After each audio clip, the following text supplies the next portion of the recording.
Morning everyone. Welcome to my class. ఈ క్లాస్‌లో మీకు ఓ స్నాప్ గురించి చెప్తాను. Nothing but object snap. So, ఇక్కడ ఉంటదనమాట. స్టేటస్ బార్‌లో ఇక్కడుంటది. ఇది ఓ స్నాప్ అనమాట. ఇది ప్రస్తుతానికి ఆన్‌లో ఉంది. దాని మీద క్లిక్ చేస్తే ఆఫ్ అయిపోద్ది. చూడండి. దీంట్లో చాలా ఉంటాయన్నమాట. ఇది మొత్తానికి ఒక లాంగ్ వీడియో కూడా చేస్తాను ఓ స్నాప్‌కి సంబంధించి. సో, దీంట్లో మీకు షార్ట్ ఫార్మ్‌లో చెప్పేస్తాను.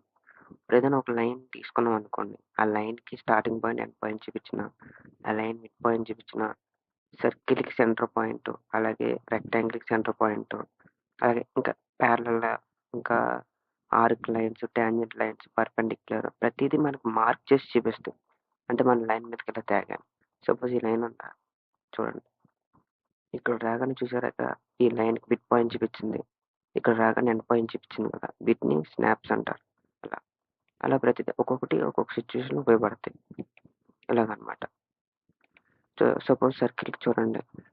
సర్కిల్ మీద తేగానే ఇక్కడ సెంటర్ పాయింట్ చూపించిందా? ఇది కూడా స్నాపే. సో, ఇక్కడ చూడండి. ఇక్కడ కూడా ఒకటి ఇండికేషన్ చూపించింది క్వాడ్రంట్ అని. సో, ఇది కూడా ఒక స్నాప్. సో, ఈ ఆబ్జెక్ట్ స్నాప్ అనేది చాలా ఇంపార్టెంట్ మనకి. ఇవి లేకుండా అయితే మనం తీయలేం. సపోజ్ ఇక్కడ ఈ పాయింట్ చూపించకపోతే మనం నెక్స్ట్ సర్కిల్ గీస్తే సెంటర్ పాయింటే ఉండదు మనకి. సో, మనకి చాలా ఇంపార్టెంట్ ఇది. అలాగే లైన్స్ కూడా మిడ్ పాయింట్ కావాలంటే మనకి చాలా చాలా ఇబ్బంది పడతాం. సో, ఈ ఓ స్నాప్ వల్ల మనకి చాలా సులువైపోద్ది. Thanks for watching.